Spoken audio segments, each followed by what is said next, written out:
الشباب سمعوني مزيان، وبغيتكم هذا الفيديو تبارطاجيوه، لان هذه المعلومه اللي فيه بزاف فينا كيغلط فيها.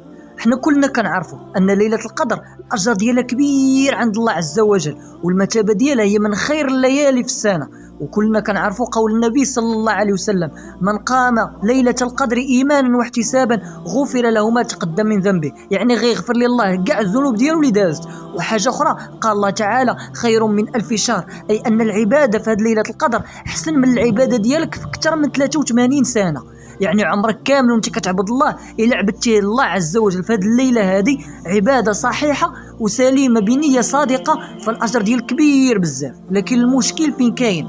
المشكل كاين اننا كلنا كنتسناو ليله القدر هي ليله 27، وهذا خطا. قال رسول الله صلى الله عليه وسلم: تحروا ليله القدر في الوتر من العشر الاواخر من رمضان. معنيتها العشر الاخرى ديال رمضان كلها خصني نتسنى فيها ليله القدر، ولهذا خصني نجتهد في العشر الاواخر كامله باش ما نفلتش هذه الليله هذه. ما تنعش وتسنى ليله 27، راه تقدر توصل ليله 27 وتكون فاتت ليله القدر. ما تضيعش الاجر. وهذا الفيديو بغيتكم تبارطاجيوه اخوتي، وما تضيعش هذه المعلومه للناس اخرين. تحياتي لك والسلام عليكم.